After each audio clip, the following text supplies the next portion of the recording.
Well, what shall we say? Finding a guru can be treated as a substitute for loving God. But it's a poor substitute.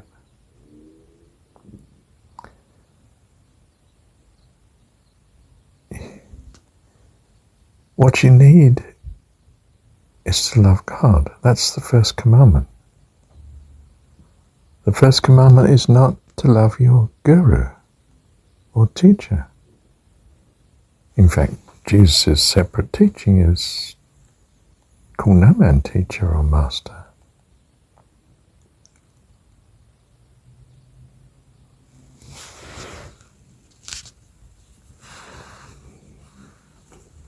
Another substitute is practice, like Kriya Yoga or hours of prayer, even worship. I say even because I do love worship. I get carried away in Christian worship, Pentecostal style. But they're all substitutes, and inferior substitutes at that. Inferior compared to what you really need, which is devotion to God, love of God. And it's not something you can turn on by practice. It is something that comes from gratitude. And gratitude does come from being aware of whatsoever is good and lovely. Because when you are aware of it, you become appreciative of it. And then, ideally, I think you want to thank God for it. You feel a great love for God, a gratitude, an overwhelming love. I expect there's some way of turning it into a practice where it becomes a poor substitute. But I can't quite see how at the minute.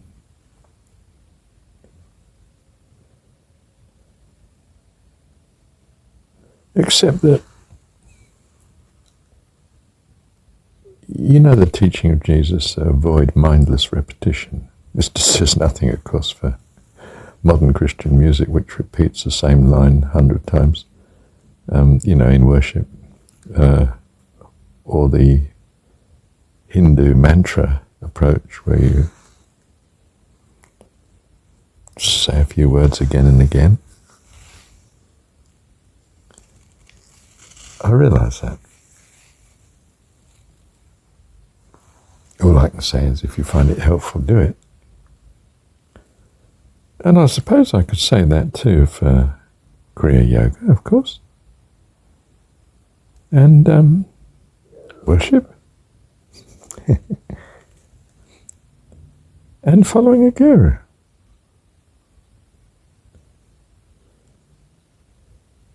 If you really feel you can't come through a path of gratitude, well, perhaps these other things are a big help until you can. I think they possibly are, but it's as well to know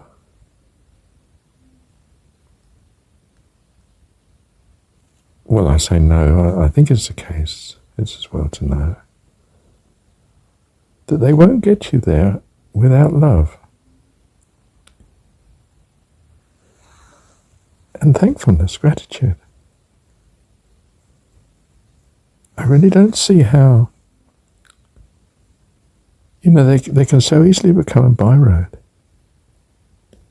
You practice a great deal, you worship a great deal, you slavishly obey and follow a guru, And then somewhere down the line you find he's completely up the creek and you followed him there.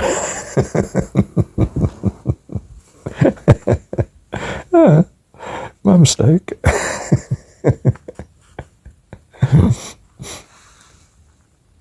Oh, look, it's very straightforward. When you fall in love, you don't go through all this stuff, do you? You find someone and they're just right. And you want them. You want them in your life. You want to be in their life. You want to be wonderful to them. Your whole being wants them to be wonderful to you. You're singing. Not because it's a good idea. You just find you're singing. I found I was writing poetry. I'd not written poetry before. I'm not a poet. I could sit on the beach with her and I was in heaven. Nobody else around, no big social event. Just the sound of the sea and sunshine. Not too much because, I was thinking first lady, I really went out with Linda. I mean, just to be with her was, just to think of her was heaven. That's how I want to be with God, my dad. Like my friend and his middle daughter.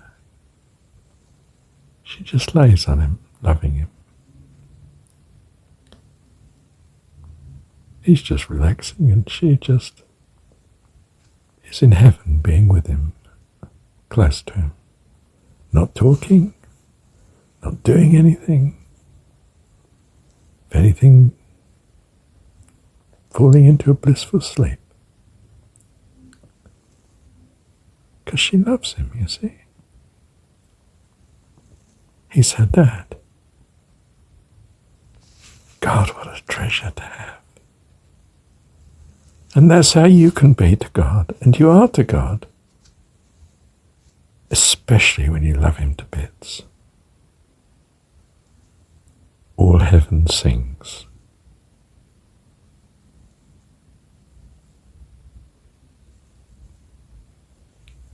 Nothing else will do. Honestly, nothing else will do. Love covers a multiple of sins. Even the Christian religion recognizes that. Despite all its rules, and even I'm in the jargon mistake, I'm referring to the commandment is to love God. It's not the commandment, it's the principle of living. You can't get away from it. You don't want to get away from it. My goodness, it's madness to get away from it. The principle of life, eternal life, is to love. And by his grace you will love as he loves. How unutterably wonderful. Our God is an awesome God. He reigns from heaven above in wisdom, power, and love. Our God is an awesome God. Love you, Dad. Love you, Dad. Thank you, Dad.